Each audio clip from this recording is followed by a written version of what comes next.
afternoon, everybody. It's a nice big group joining us. Good afternoon. Good afternoon, Tom. Let's have everybody get settled in. If I could ask you all just to keep your speakers on mute, if you could mute your speakers, because we've got a big group. So if there's any sort of like knocking or anything going on in the background, it often distracts. So if you keep yourselves on mute. At the end of the session, we will open it up to questions and answers. So that will be fine then. Give it a couple of seconds. I think we'll let a few more people in. Right, let's get started. Good afternoon, welcome. Thanks again for joining another Lunch and Learn. And today I'm really excited to be joined by a friend, a very good friend and a colleague. And we met, I think, back in 2016 through Patrick McKeown. And as a consequence of that, we ended up going to Oman. Barbara invited me over to Oman. We did a great breathing and running workshop over there, had a fabulous time, and have been working together a lot ever since then. Barbara is a HeartMath coach, Oxygen Advantage coach, general health and well-being, but I think it's most probably best for me to hand you over to Barbara and let her introduce herself. Barbara, if you could welcome, good to see you here, and thanks for agreeing to do this Lunch and Learn. Perhaps you could just give us a little bit of your background. I know you are working quite high up executive in Shell, and then you had a complete career change. So give us a bit of your background, and then Barbara's going to share some practice with us. And also, if you've got any questions, then do just pop them in the chat box, and we'll get on to any questions as we go through. So Barbara, welcome. Thanks for joining. Thanks a lot. Thanks, Graham. Welcome everyone here. And I noticed one or two people are having lunch and I'm jealous. But enjoy. It's a Lunch and Learn. Yeah, I did. It is kind of strange, I find, to explain, you know, what I'm doing, where I am and stuff like that. And I say it was, I used to work in the oil business. And I worked for Shell, and I was posted in lots of amazing overseas assignments in like Namibia, India, Nigeria, and different places. It was amazing, amazing, amazing. And yeah, when I was based in Oman, actually, I hurt my back in two consecutive events within 2 weeks. I really hurt my back. I almost died from dehydration. And then I thought at that point, I have to change my life. I have to do something here. And a friend said, go and see Shiva. Shiva is an Ayurvedic doctor. So I go and see Shiva, and Shiva says, okay, stop running, stop cycling, stop doing this, stop doing that, and just sit down twice a day and watch your breath. So he said, as you breathe in, imagine the breath is going up your spine. And then as you breathe out, imagine the breath is going down your spine. And I'm like, at this point, my back was really in pain. I can't stand up without leaning against a wall. And I'm like, are you serious? I've hurt my back. How can breathing possibly fix my back? And I don't know why, but I decided to follow his instructions. And, you know, for me, sitting was agony, you know, like sitting cross legs for 20 minutes, twice a day, the pins and needles, the pain, it was horrible, it was miserable. And I did stop cycling and I stopped running. I just went off going to parties. I used to like go to a party and I would walk in the front door and come out the back door, and I just became a bit of a recluse for a year. And sorry, I'm rambling a bit. And then one morning I decided I'm going for a run. And where I lived in Muscat, it was hot, hilly, you know what it's like there, Gray. And it was like I hadn't stopped running. I thought, that's weird. I haven't done any exercise for a year and I'm not feeling out of breath or anything like that. And so that was 15 years ago. And I've been basically researching in breath, transpersonal psychology, mindfulness, functional medicine, meeting neuroscientists, all sorts of people for the last 15 years and full time for 6 years. And that's how, yeah, I met you, Gray, because I had found Patrick and I met up with Patrick, and he introduced me to you, and then we did a few things together. So Yeah, I mean, it was simple when I worked for Shell, and I could say, "Oh yeah, I work for Shell," you know. But now I have to tell a story. When you say, "Oh, I teach people how to breathe," they're like, "What? Breathe?" Although it's becoming much more mainstream now, so that's brilliant. Yeah, With Patrick, that's a when bit. you met Patrick, did you do a course with Patrick? Were you doing Buteyko, or were you just doing research with Patrick? I was doing research, and he was, and I'd already been practicing the Buteyko breathing. And I was writing a book actually very similar to the book that James Nestor has just published. I didn't finish my book. I'm writing another one now. And so Patrick was teaching a course in Cambridge, I think it was, in a dentist surgery. So I went there. He invited me to join in the course. And yeah, so I didn't, and he was doing things quite differently then. He was basically going around just teaching people about breathing rather than certifying people to be Buteyko breathers. So he was in the early stages of developing what he was doing. He was doing really well then. I mean, this would have been about 5-6 years ago, treating people with asthma, you know, diabetes, all sorts of conditions through using breath. And I mean, I was Buteyko breathing, the breath that Patrick teaches has been really transformative for me as well. And, you know, in terms of my running. And, you know, I think anyone I talk to about, you know, the breath holding, and I say, you know, count how many steps you can, you know, do without breathing, you know, after you've breathed out.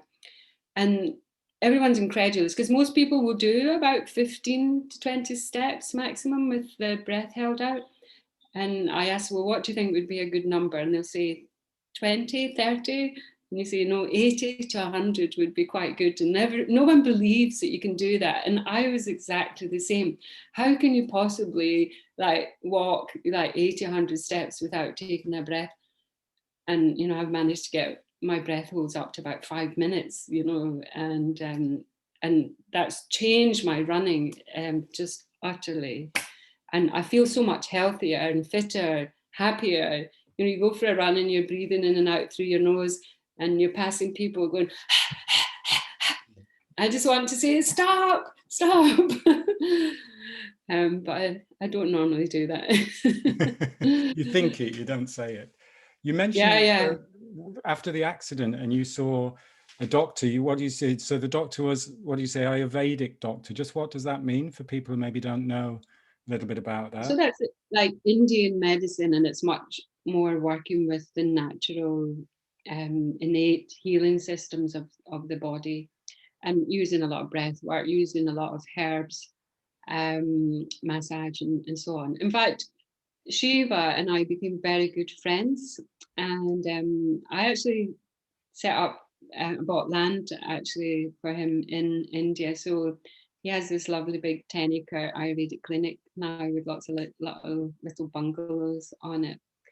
So he managed to move back to India, and his daughters were really small when I met them, and they're both now studying. One studying like you know, sort of normal medicine. The other one's doing medicine in Russia. So his two daughters are in this field as well. So they're kind of combining Russian medicine, allopathic, and the Ayurvedic. So it's really, really nice. What did you, allopathic? Yeah, Allopathic? is that the right word? I don't know. But the kind of more normal things that we call. Oh, right. I've not heard that word before. It's a good one. We'll Google that. Somebody Google it quick. Yeah. I'm fascinated by the title. So you gave me this title, We Forgot to Breathe. How did that come about? What made you think of that? What was the thoughts behind that? Yeah, well, it's just, you know, when you think about it, and this is, I think, you know, life in general at the moment, we're kind of like going back to remember things that we used to do in the past. And if you look at all the spiritual traditions, they all mention breath. You know, if you look in Christian scriptures, Islamic, Judaism, there's always something about breath. And then in India as well, when I lived in India, I was based there for 4 years. I did a course on Swara yoga. Swara yoga is an ancient breath yoga, thousands and thousands of years old, and it's amazing. Like, let me just ask everyone quickly to just do this little exercise. Close your right nostril and just take a few breaths in and out your left nostril for a couple of breaths. Breathe in through your left nostril and in and out. Just really observing, how that breath feels as you're breathing in and out just through the left nostril. And then change and just breathe in and out through the other nostril. And see if you feel any difference. See what you notice between one nostril and the other.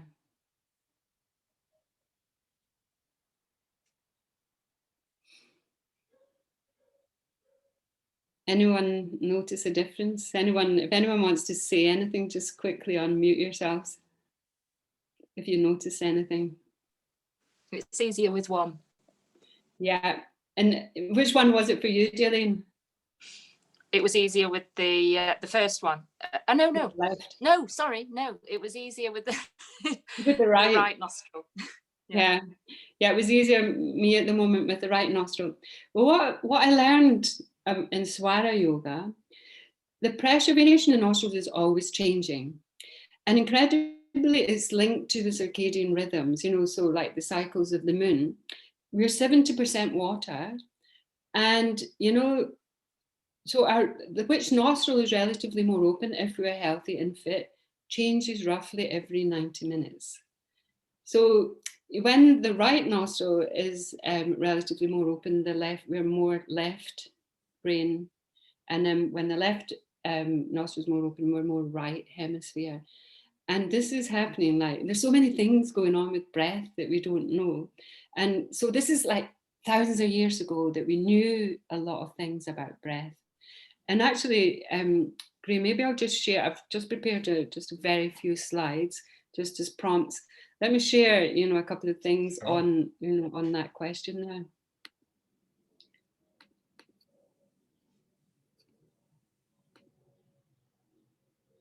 So yeah, welcome everyone. So yeah, I think for me, we live quite a paradoxical life at the moment. We live in a situation where we have much more access to information. And I like this little image of, self-help, the power of yes, the power of no, the secret, work more, the secret, work less. It's about them, it's about you. There's so much access to so much information. And, in this last couple of 100 years, industrialization, we're supposed to have all these, labor-saving devices, and we've got transport, and we can get here, and we can get there. We just get access to so much stuff. And this came out for me really a lot when I lived in Nigeria. In Nigeria, I've never seen like people who read so many self-help books. The churches are always full, but nothing ever changes. So there's a lot of activity going on, but we just get so caught up in the story that we forget what actually really matters. And so for me, this is like a paradox when we have access to so much knowledge. In our modern day situation, we're no longer, until this virus happened, and I won't talk too much about the virus, but we're no longer, so much dying from communicable diseases. We're dying from lifestyle choices that we make. 80% of the population in the US is obese. Diabetes is at an all-time high. We've taken fat out of food, and we made a big industry out of low fat, which increases the ratio of sugar in food and so on. And, all these things are impacting, obesity, diabetes. So we've got all this information, but we're not able to transform it, into something that's meaningful and useless. And then one thing, which I think is not at all helpful is the use of labels. And I've got stress there highlighted. So many of us will say, oh, how are you? Oh, I'm stressed. I'm so stressed. Oh, I'm so busy. I'm so busy. And, so we get caught up in these cycles of chaos, so much information, so much knowledge, so much that we forget to breathe. basically. And, you know, there's a lot of research that I happen to have my mobile phone here. And you see, you know, normally when I was going on the tube and everyone's like this on the phone, and I observe people, and I know there's research about this, we don't breathe when we're sitting on our phones. So we've literally forgotten to breathe. And of course, there's a whole lot of physiological, emotional, psychological, all sorts of consequences, you know, happen when we're not breathing, you know, as well as we should. Does that make sense? So now, you know, so the paradox, we can, you know, live without food for several weeks. We can live without, you know, liquids for a few days. How long can we go without breath? Like most of us, a couple of minutes, right? And what, you know, in terms of what we know most about, what do we know more about in that list? The one we can do without most: food. We know, like, you pick up a packet of something, it's got how much calories, how much this, how much that, where it came from, blah, blah. Doesn't tell you all the stuff that's happened to manufacture it, but there's a whole load of information that we have. And, you know, most of us know that we should eat, you know, healthily, ideally organically, and all sorts of stuff like that. But then, like, so for me, there's three aspects of the molecules that we ingest into our systems. The quality matters, the quantity matters, and the way that we do it matters. And that applies at least as equally to how we breathe. The quality of the air that we breathe, the quantity of air that we breathe, and the way that we breathe, you know, are all really, really important. But as I say, most of us don't know anything about it. So I'd like to ask just another quick question and maybe put an answer in the chat, and just very, without thinking, the first number that comes into your head: how many times a day do you think we breathe? Just quickly put something down, whatever comes to mind.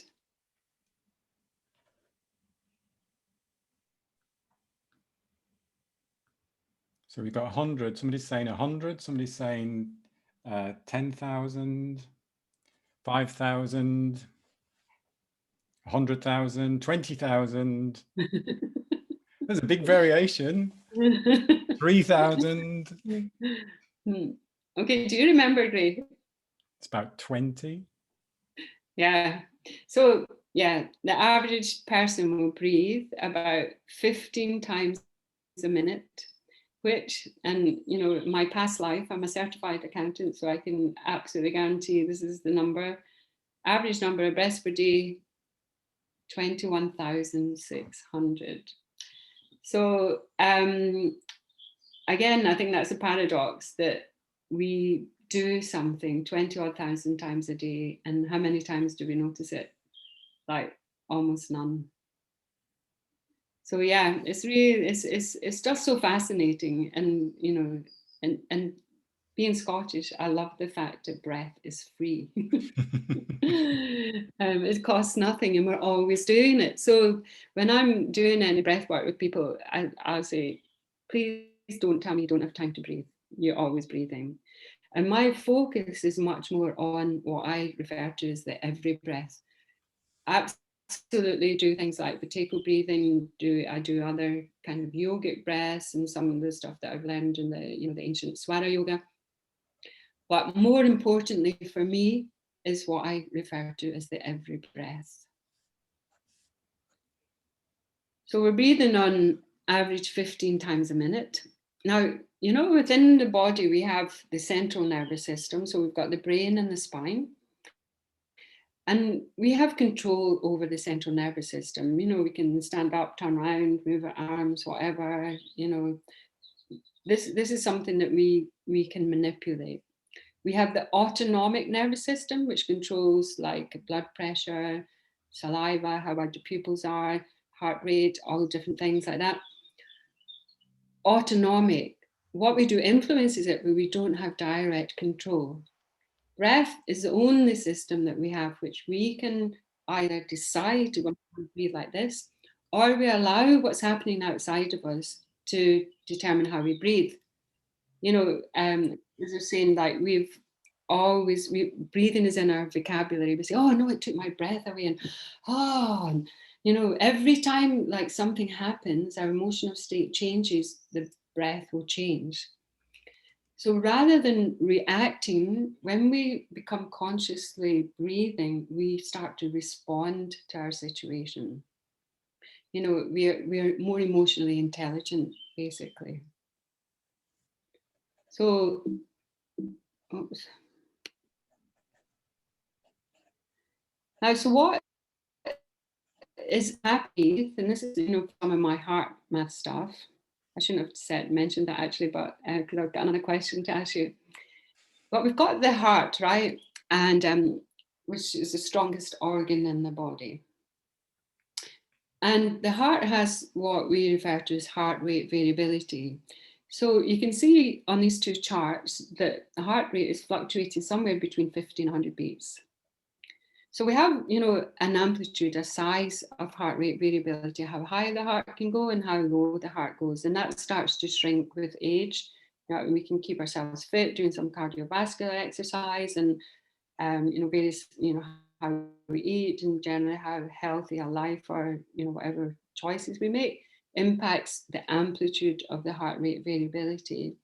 But then we also have, the heart rate variability also has a shape. So our heart can be beating erratically like that top red slide, or it can be beating in a nice sine wave, a nice smooth curve like the blue one on the bottom there. So heart rate variability has an amplitude and a shape. And so what, you know, a lot of what we're thinking, how we're feeling, you know, is all impacting what's going on in the heart. And I'll come back to that in a second. And, you know, what goes on in the heart, you know, if our heart rate variability is erratic, the heart being the strongest organ in the body sends more signals to the brain than the brain sends to the heart. And through the vagus system, the heart is beating erratically. I'll send, you know, a message to the brain. Oops. And, you know, we'll see more, you know, when the heart rate's erratic, we'll see more activity in the amygdala, the habituated reactive part of the brain, and less activity in the prefrontal cortex, the more modern part of the brain, the area where we think and we can, you know, choose, we make choices, where, you know, our intelligent part of the brain, where we access more wisdom and insights. And then, you know, the corollary, if the heart rate variability is nice and smooth, we see decreased activity in the amygdala, and then we see the increased activity in the prefrontal cortex. And what, you know, you see, and this is from neuroscience, when, you know, people have been practicing, you know, mindfulness, which is essentially a lot about breathing and so on, you actually see, you know, that the amygdala physically shrinks, and you see, you know, that the prefrontal cortex actually increases. So what's happening in this heart rate variability, the heart rate, how we respond to situations, the body can't distinguish between like a real problem, I'm being chased by a tiger, or, you know, I'm stuck in a traffic jam and I'm pissed off, or, you know, someone didn't like my text, or someone hasn't returned my call. You know, all of these kind of, and like normally again in the tube, you know, busy Monday morning, you can hardly get a space in the platform, and everyone's like angry if you take more than 30 seconds to get through the ticket thing. People are getting so angry, and all the time the body can't distinguish between, you know, a perceived threat and an actual threat. And so what happens, we change the biochemistry in the body, we increase this so-called stress condition, and we increase the so-called now stress hormone cortisol in the bloodstream. And, you know, and, you know, so I asked just a quick question, how are we doing for time actually, because I can talk sometimes. Sorry. Yeah, we're going to get some practice in, so that's great. Yeah, just in a second. So just another quick question. Graphic, by the way, I think this graphic really explains that quite clearly, because heart rate variability is quite difficult to get a grasp of it, get an understanding of it. I think yeah. it's excellent. Quick question, how many thoughts do people think we have in a day? Just again, top of your head, put something in the chat box.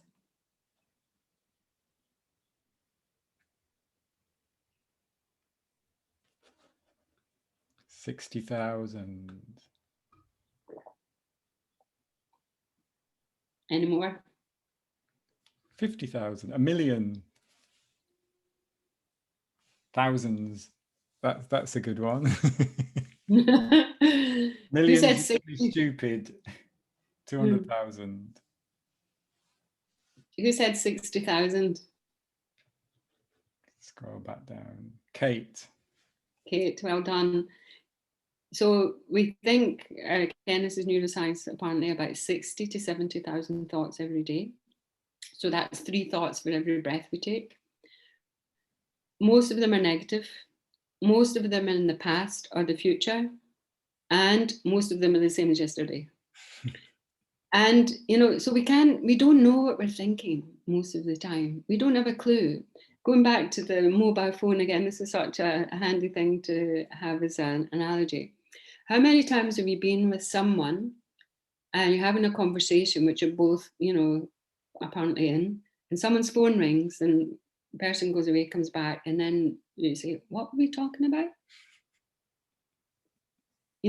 And this, all that, what is happening, our thoughts, the temperature, our body has such innate intelligence.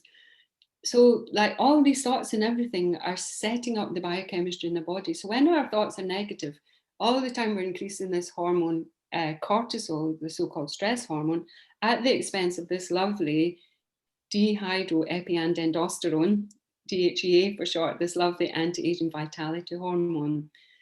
And, as I say, the body is not distinguished between, it's okay, she's just, lost her bag or whatever. It's not really a problem.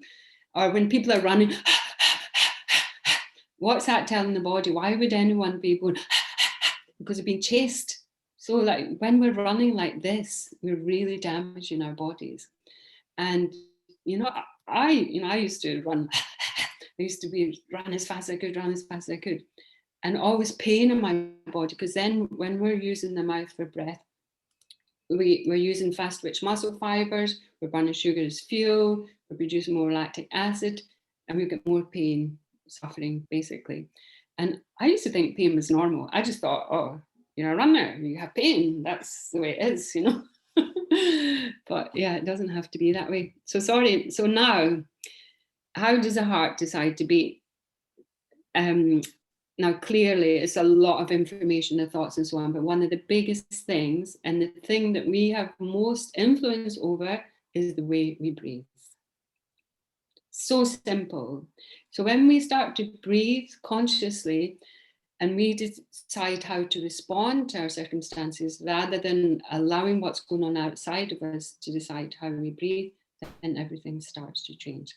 So so we've forgotten to breathe, basically. So let's take a little pause here. I will stop sharing the slides and we'll do a little practice on what I would call, the every breath. Is that okay with everyone? Everyone okay? Does that make sense so far? Lovely. Cool. So, as I say, we're always breathing. Ideally, we would breathe in a more rhythmic fashion. We would breathe deeply, but that is not a deep breath. Quite often we go to yoga classes or other type classes and we'll be asked to take a big breath, get more oxygen. It doesn't work like that. When we do, we actually just give stress to the body. So when we say take a deep breath, it's very soft and gentle. And I'll show you some data on oxygen, atmospheric oxygen, and then the oxygen that we breathe out. When we say deep, we don't want the breath to stop in the chest as we breathe in. We don't want it to be shallow breathing. We don't want the breath to be just at the ribcage. We want to breathe so that the breath comes down to the bottom of the lungs. That's the most oxygenated part of the lungs.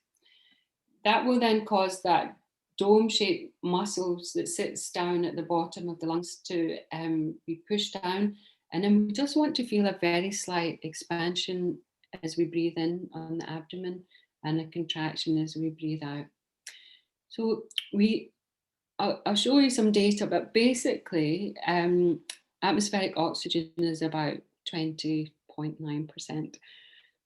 We only use a very small fraction of that. We throw out most of the oxygen that we inhale, about 75%. We can't uptake the oxygen. So we just need very small sips of air, deeply as in gently, softly down to the bottom of the lungs, so that we allow the abdomen to expand and contract. And ideally as well, a rhythmic pace. Now, you mentioned that most people breathe 15 times a minute. From a neuroscience perspective, what they've discovered is kind of sweet point for most of us is when we're breathing more like 6 times a minute. So that's a pace of breathing in for 5 seconds and breathing out for 5 seconds. Now, we don't want to try that if it's uncomfortable. That's something, you know, the main thing is soft, deep, gentle. If it's comfortable, breathing in through the nose and out through the nose. If nasal breathing is a challenge, then that's when we want to resort to like Buteyko practices and so on to open up the nasal passages. But let's just do a little practice now. I'll just talk you through, you know, a breathing pattern. So if everyone would like to just make sure you're in a nice, comfortable position. Ideally, spine nice and straight.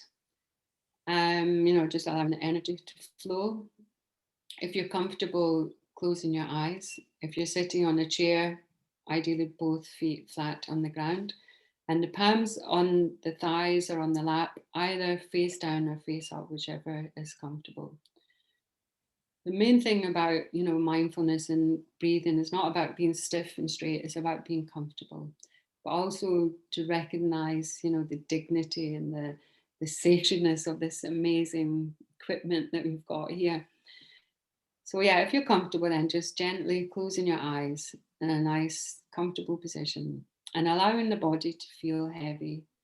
So really aware that gravity holds each and every one of us unconditionally in position. So there's no need for us to try and hold ourselves.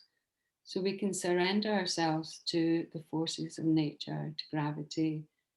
Imagine that you're resting in Mother Earth, in the arms of the mother, just allowing yourself to sink down comfortably, heavily into your seat.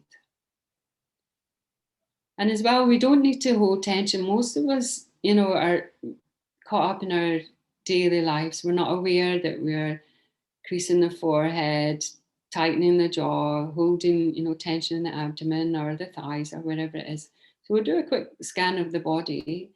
And, you know, if you feel anywhere that's tight, just allow that to soften, let go.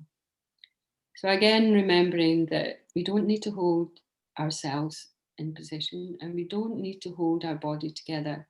Skin, the fascia, the bones, the muscles, everything is holding us. So we can really let go and allow the energy to move around the body.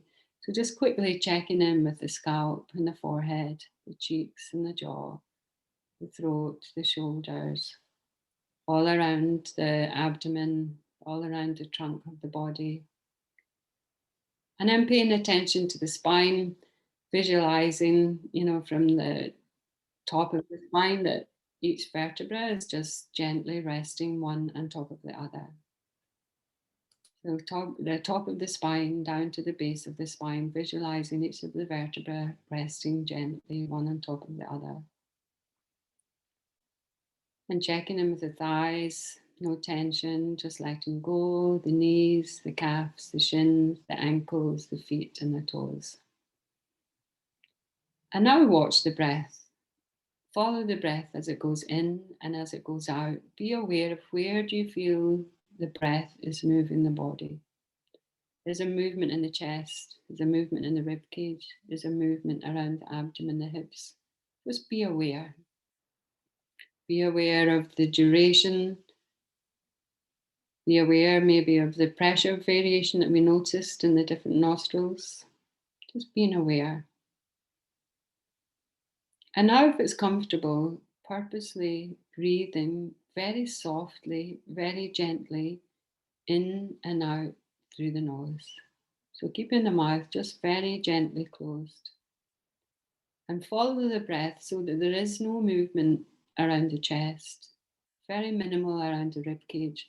And just feeling a very slight expansion in the abdomen as the breath comes in and as the breath goes out. And I'm finding a rhythm which is comfortable for you. So maybe counting in for 3 or 4 or 5 and breathing out in the same ratio. So the breath is very soft, very gentle, and very deep.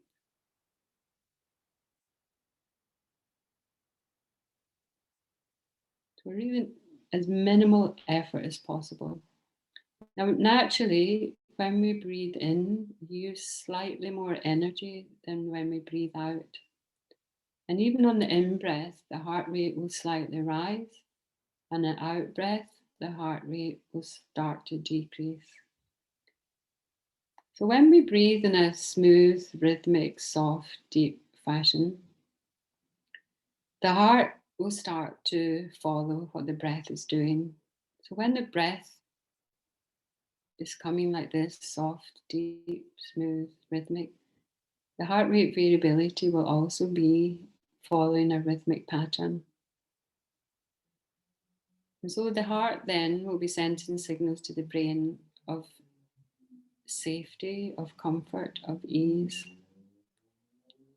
And by just doing this simple practice of watching the breath, you have much more access, easier access to the modern part of the brain, the prefrontal cortex. We're at peace. So we don't need to find things outside of us to make us feel at ease. And we naturally gravitate to making better choices. We're more aware, we're more alert. We're producing much more of the vitality, anti-aging hormones, often lost at the expense of the cortisol, the so-called stress hormone. And all we have to do is just watch the breath gently coming in and going out and invoking feelings of ease. So maintaining a rhythmic breath, deep and soft and gentle, just now bringing attention to the area around the heart. We have much more intelligence in the heart. And again, this is part of our ancient wisdom that we know heartfelt feelings, heartfelt emotions, heart intelligence. We know innately that really our wisdom is in the heart. So bringing attention to the heart, feeling the heart beating if you can. And as you breathe in, visualize breathing in a bright white light, and the whole body is filled with light. So filling with light, soft, deep breath, maintained deep, non-rhythmic, in and out through the nose. And the whole body feeling light, filled with light. Maybe even imagine a small smile in the heart. And then on the out breath, bringing to mind maybe people who are important in your life right now, and visualizing that you're sharing this energy, this peace of heart, peace of mind with the people who are close to you. So soft, deep, rhythmic, gentle breath in through the nose, out through the nose. Tension in the heart, breathing in compassion, smile in the heart, and then sharing that energy with the people who really matter. Realizing how much we have in our lives and this innate intelligence of this body that we have. And when we allow the breath to come like this, we allow the body to repair, to heal, to rest. We're at choice, and we're just so much more wisdom. And the heart, the energy of everyone's heart can be felt all around us. So when our heart's at peace, the people around us feel at peace as well. So now just starting to move the fingers and the toes, And stretching if you feel like a stretch. And in your own time, just opening the eyes and coming back.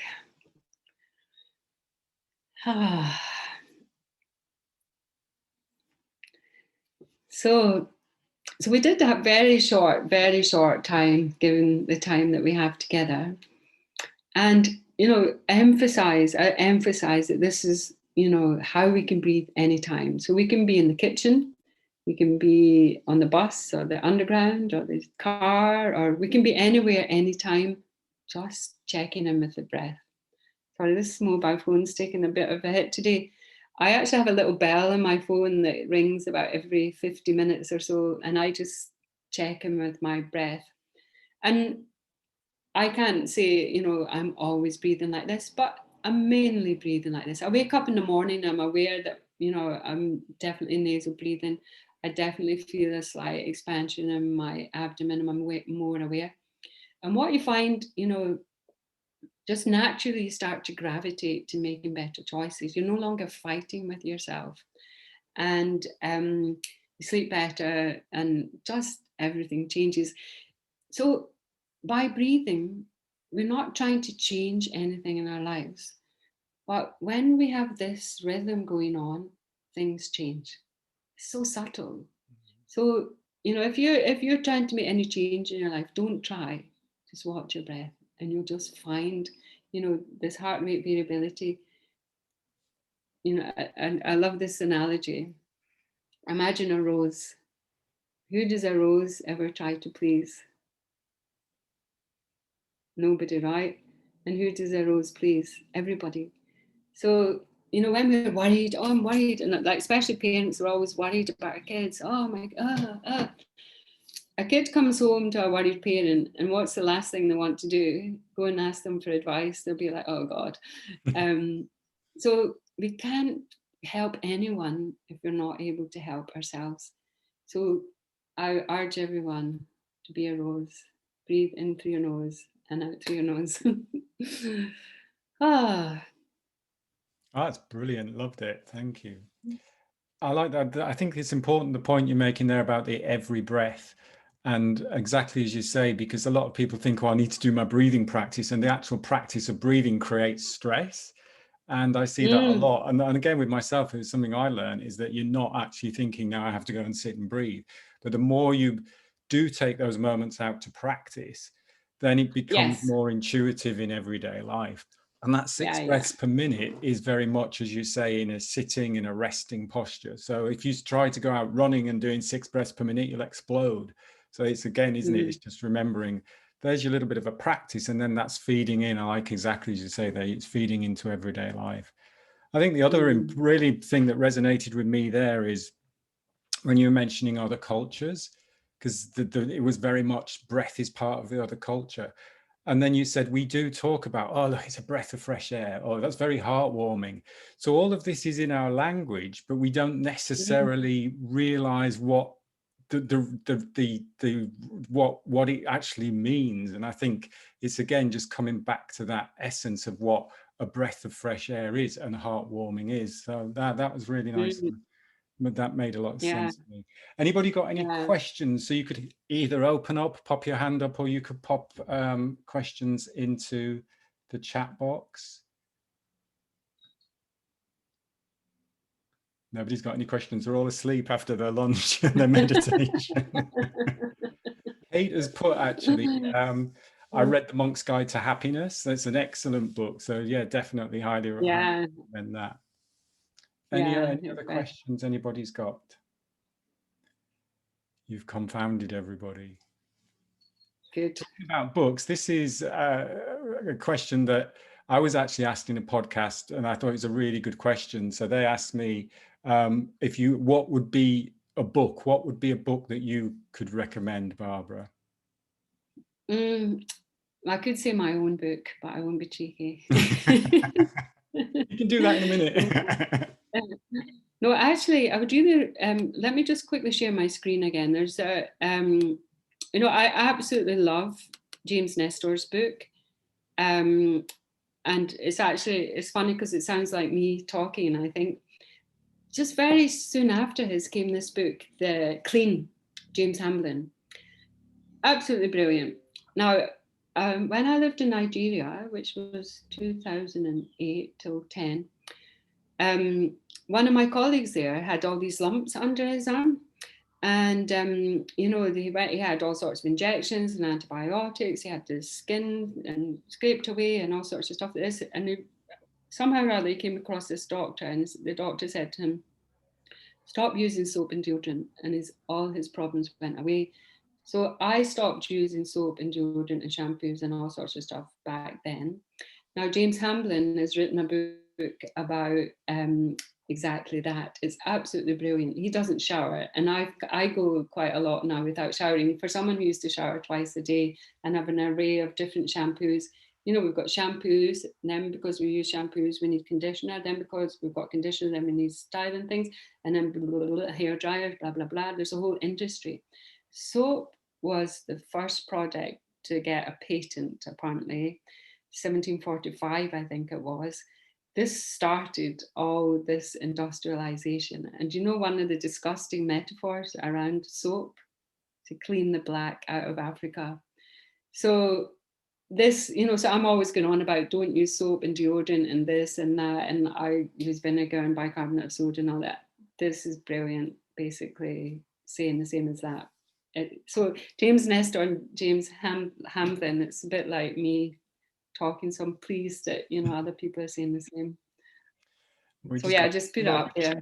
We just brilliant got some book. Questions coming in. So Barbara, can you recommend any further training in breathwork? It's a good one. Oh, I know this guy called Gray. He's really good. Oh, and yeah, I mean, I do stuff. And yourself. And I'm actually, my ongoing research in transpersonal psychology is around our mortality. And I'm about to run a course on that, which has got breath work in it, but it's actually talking a bit about life and death and, you know, keeping the end game in mind kind of thing. But yeah, Patrick's work, I think, what do you call the Danish guy, can you remember his name, Gray? Can't remember his name. I know you mean, who worked with James Nestor on the book. Can't remember his name. Yeah.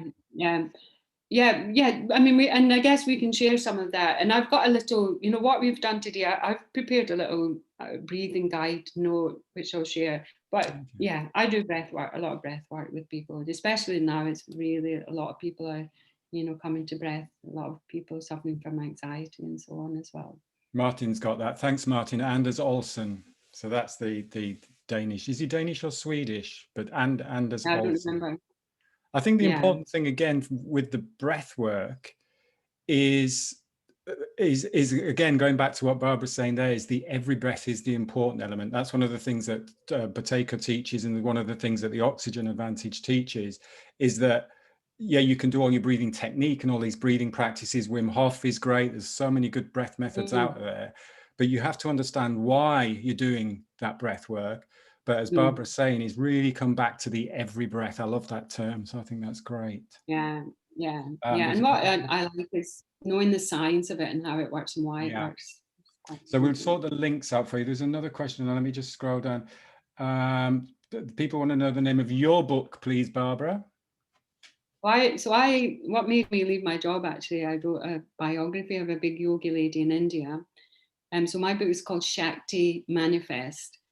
And it's about how this woman changed the life of lots of young girls in India. And any royalties and all that go to keep these girls in education and stuff like that. So I don't get any benefit from mentioning it. But Shakti Manifest, it's actually a really nice story. But I have to say, I did do a writing course after that book. So my next one will be better. And did you say you're in the process of writing another book? Yeah. And can you share anything on that with us? But it definitely has a lot of breath work in it. It has a lot of, it's kind of autobiographical as well, and about my journey through all the different things and so on. Brilliant. And I realise we're running. Death. I realise. Sorry. Sorry, it's me jumping in there. I realise we're running over a little bit, so thanks for holding on a little bit. finish off with a quote. I'd really like to sort of like hear a quote that you perhaps find inspirational or that you use, or. Well, I knew you were going to ask me this, Grace, so I actually put it on this slide. Two amazing men for me, Viktor Frankl, Nelson Mandela. And, you know, this is a lot about, you know, every thought we have creates an electrical impulse in the body. And there's a space between a thought and action, you know, and so when we start to breathe, we become more aware of the space. And so we get that power to choose. This is when we naturally start to choose things. So I think these two men, when you think of the suffering and the, you know, the hell that they were enduring. I've been in the place where Nelson Mandela was kept prisoner for 27 or 28 years on Robben Island off Cape Town. I've been there.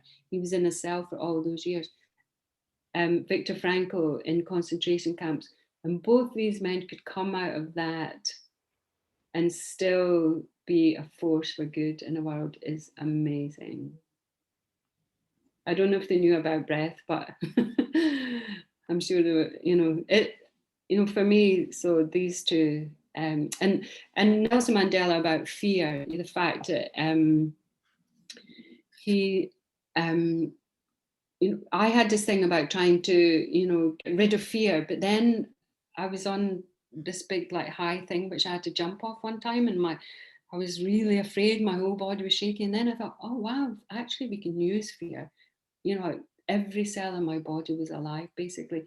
And so that really resonated with me, that it's not the absence of fear, but it's the triumph over it was important. So anyway, those were two quotes. Love it. That Thank you. really liked. Thanks. And that wasn't my idea. As I say, it was a guy who I did a podcast with called Tony Wynyard, and he just came up with those. He asked me that question, those two questions at the end, and I thought it's quite a nice way to finish off. Yeah, we will finish there because we've gone over a little bit of time.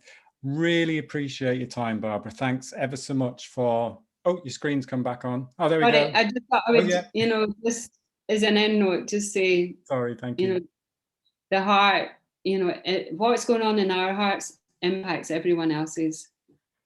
Be happy and don't wait till tomorrow. Sorry, I just wanted to. No, that's excellent. No, really, really, really good. Thank you. Brilliant. Thank you, everyone, for coming along. Thanks, everyone, for joining. I'm going to continue these, get more and more of these lunch and learns in because they're working really well. We've got coming up on the 26th of February. I'm doing one with a couple of friends and colleagues from the States, Larry and Linda Camerata. They're doing a sleep practice. Fascinating information there. We've got a Wim Hof coach coming up sometimes in March. I'm not sure what date that will be. Also, Sheila McNamara, who's a sort of like an internationally renowned voice coach, will be doing one as well. So I'll keep you obviously updated with all of those as they come along. So that just leaves me to say thanks very much for Barbara. Really appreciate your time. Thanks everybody for joining, and we will see you all soon. I know I'm seeing a couple of you this afternoon, and I'm seeing a few of you tomorrow as well. So have a great afternoon, have a great weekend. Take care, everybody. Thank you. Thanks, Barbara. Thank you. Thanks a lot. Thanks for asking me, Gray, and thanks everyone for listening. Bye-bye. Bye. Bye.